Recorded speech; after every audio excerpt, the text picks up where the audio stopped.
కావాలని మీ కలను నెరవేర్చుకోండి. సంప్రదించండి హెగ్డే ఫెర్టిలిటీ, హైదరాబాద్, తెలంగాణ.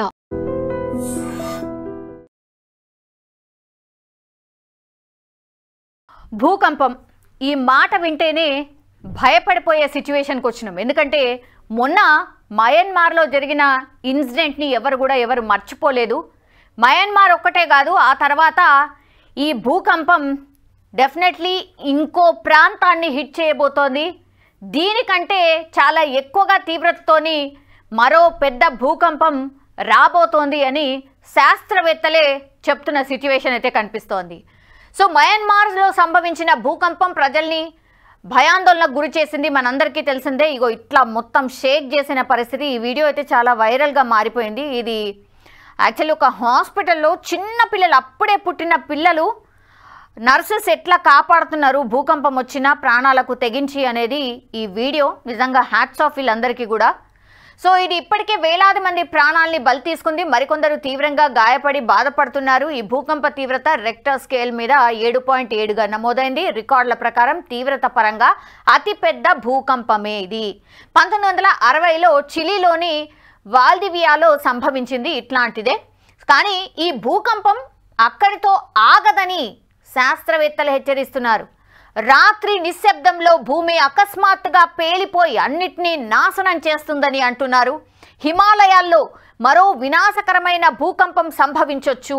ఇది ఉత్తర భారతదేశంలోని పెద్ద ప్రాంతాలను ప్రభావితం చేస్తుంది అని ఒక ఎక్స్పెక్టేషన్ అయితే చేస్తున్నారు శాస్త్రవేత్తలు. ఇప్పుడు ఇదే భయాన్ని కలిగిస్తోంది. మయన్మార్లో ఒక శక్తివంతమైన భూకంపం సంభవించింది కాబట్టి దాని ప్రభావాలు భూకంప కేంద్రానికి దగ్గరగా ఉన్న మండలిలో మాత్రమే కాకుండా భారతదేశం, థాయిలాండ్ వంటి పొరుగు దేశాల్లో కూడా కనిపించాయి. ఎస్, మన భారతదేశంలో కూడా కనిపించింది. ఢిల్లీ, అట్లా మధ్యప్రదేశ్ కొన్ని ప్రాంతాల్లో అక్కడక్కడ భూమి కంపించింది. ఈ భూకంపం ప్రజలకు ప్రకృతి శక్తిని, ఏదైనా అత్యవసర పరిస్థితికి సిద్ధంగా ఉండాల్సిన అవసరాన్ని గుర్తు చేసింది. ఎస్, ఇది కూడా కరెక్టే. ఎందుకంటే మనం ప్రిపేర్డ్గా ఎక్కడ ఉంటాం, భూకంపం ఎప్పుడు వస్తుందో ఎట్లా తెలుస్తుంది. కొన్ని ఫ్లోర్ల హై టవర్ బిల్డింగ్స్లో చాలామంది ప్రజలు ఉండిపోయినరు. కొన్ని కొత్త బిల్డింగ్స్ అయితే ఇట్లా నేలమట్టం అయిపోయాయి. ఇట్లా మన కళ్ళ ముందటనే ఇట్లా పూర్తిగా నేలమట్టం అయిపోయిన పరిస్థితి. చాలామంది అందులో పాపం చిక్కుకొని చనిపోయారు కూడా.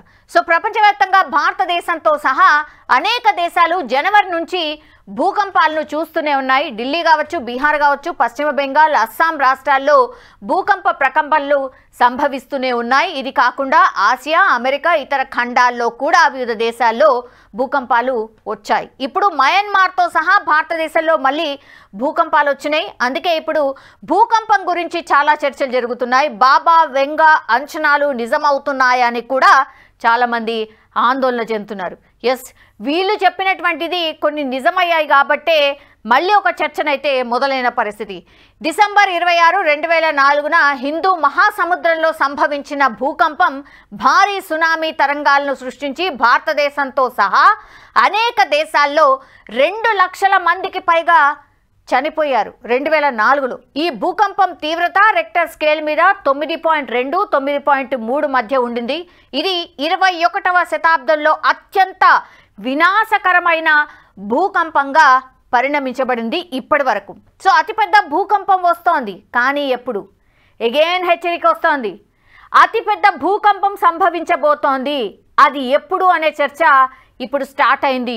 శాస్త్రవేత్తలు కూడా అదే చెప్తున్నారు. భూకంపం అతి పెద్దది రాబోతోంది. ఏది 2004లో ఏదైతే 9.2, 9.3 మధ్య ఏదైతే రెక్టర్ స్కేల్ మీద నమోదైందో అట్లాంటిదే అతిపెద్ద భూకంపం రాబోతోంది అని శాస్త్రవేత్తలు ఎక్స్పెక్ట్ చేస్తున్నారు. కానీ ఎప్పుడు? ఒక పెద్ద తుఫాన్ మనల్ని తాకుతుందని భూ విజ్ఞాన శాస్త్రవేత్తలు ఖచ్చితంగా అనుకుంటున్నారు. కానీ అది ఎప్పుడు జరుగుతుందనే దానిపై ఏకాభిప్రాయం లేదు.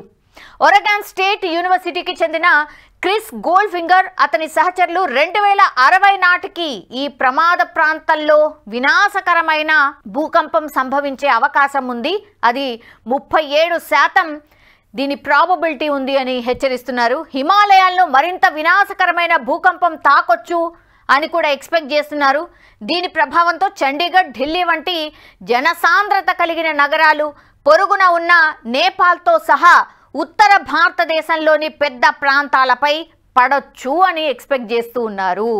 ఈ భూకంపం వల్ల సంభవించిన ప్రాణ నష్టం ఒక పెద్ద భూకంపం వల్ల సంభవించిన దానికంటే ఎక్కువ ఉంటుంది. దీనికి సంబంధించి స్పష్టమైన తేదీలు అందుబాటులో లేవు. ఇంత టెక్నాలజీ వచ్చింది, ఇంత టెక్నాలజీ పరంగా మనం చాలా డెవలప్ అయ్యాం, చాలా అక్యురేట్గా మనకి ఇన్ఫర్మేషన్ వస్తుంది అని చెప్పినప్పటికీ కూడా భూకంపాలు ఎక్కడ రావచ్చు, ఎప్పుడు రావచ్చు అనేది కూడా ఇప్పటికీ మనం తెలుసుకోలేకపోతున్నాం. సో ఫిలిప్పీన్స్లోని లుజోన్ ప్రాంతంలో మారికెనా వ్యాలీ ఫాల్ట్ సిస్టమ్ అనేది ఒక పెద్ద భూకంపాన్ని ఎదుర్కొనే మరో ప్రాంతంగా చెప్తున్నారు. దాదాపు 3000 చదరపు కిలోమీటర్ల జనసాంద్రత కలిగినటువంటి ప్రాంతం ఇది. ఇందులో రాజధాని మనీలా కూడా ఉంది. ఈ ప్రాంతంలో రెక్టర్ స్కేల్పై 7 తీవ్రతతో భూకంపం సంభవించవచ్చు. దీనివల్ల మృతుల సంఖ్య 1,00,000 దాటొచ్చని నిపుణులు చెప్తున్నారు. ఫిలిప్పీన్స్లో ప్రాబబిలిటీ ఎక్కువగా ఉంది. ఫిలిప్పీన్స్లో నెక్స్ట్ అతిపెద్ద భూకంపం రావచ్చు అని ఎక్స్పెక్ట్ చేస్తున్న పరిస్థితి అయితే కనిపిస్తోంది. ఇప్పుడు కేంద్ర సర్కార్ కూడా పూర్తిగా అలర్ట్ అయిపోయింది. ఈ భూకంప తీవ్రత చాలా ఎక్కువగా ఫ్రీక్వెంట్గా వస్తున్నాయి జనవరి నుంచి కూడా. సో అసలు ఏంటి అనేది ఒక కమిటీ వేసుకొని దాని మీద పూర్తి ఒక నివేదిక తయారు చేసిన తర్వాత కేంద్రానికి అందజేశారు శాస్త్రవేత్తలు. అందులో మనకు జోన్ల వైజ్గా ఈ భూకంపాలు ఎక్కడెక్కడ ఎంత తీవ్రతతో ఉంటాయి అనేది జోన్స్ లాగా విభజించి చెప్పడం అయితే జరిగింది. ఆ జోన్స్ మనకి ఇప్పటి వరకు 5 జోన్లుగా ఉన్నాయి. అవి ఇప్పుడు 6 జోన్లుగా మారబోతున్నట్టుగా చెప్తున్నారు. సో అవి ఏంటి తెలుసుకునే ప్రయత్నం చేద్దాం. బికాస్ ఇప్పుడు దేశంలో భూకంప జోన్లు మారుతున్నాయి.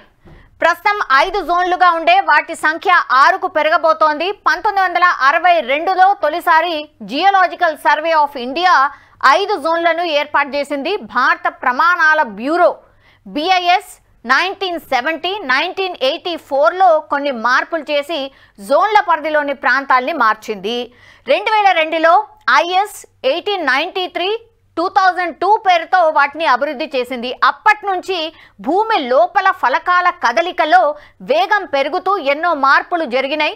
ఈ నేపథ్యంలో భూభౌతిక శాస్త్రవేత్తలు కావచ్చు, జియోలాజికల్ సర్వే ఆఫ్ ఇండియా నిపుణులు కావచ్చు, భూకంపాల పరిశోధకులు కావచ్చు, BIS అధికారులతో కొత్త జోన్ల ఏర్పాటుకు కేంద్ర ప్రభుత్వం ఓ కమిటీని నియమించింది. ఆ కమిటీ పలు భేటీల తర్వాత ప్రస్తుతం ఉన్న 5 జోన్లను 6గా మార్చాలని ఒక నిర్ణయం అయితే తీసుకుంది.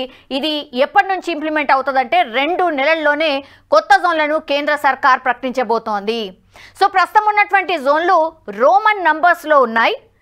జోన్ 5లో అత్యంత ప్రమాదకరమైన భూకంపాలు సంభవించే ప్రాంతాలు, జోన్ 2లో అత్యల్ప ప్రభావం అంటే చాలా తక్కువ ప్రభావం ఉండే ప్రాంతాలు. కొత్త జోన్లకు ఇదే విధంగా రోమన్ నంబర్లను వాడాలా, పాత కొత్త మధ్య అయోమయాన్ని తొలగించేందుకు ఆంగ్ల వర్ణమాలలో అంటే ABCDEFలను వాడాలా అనే దానిపై ఇప్పుడు చర్చ అయితే జరుగుతున్న పరిస్థితి అయితే కనిపిస్తోంది. సో జోన్ల వారీగా ఒక్కసారి చూద్దాం. 5వ జోన్లో ఏవేవి ఉన్నాయి, ఏ స్టేట్స్ ఉన్నాయి ఒక్కసారి చూద్దాం.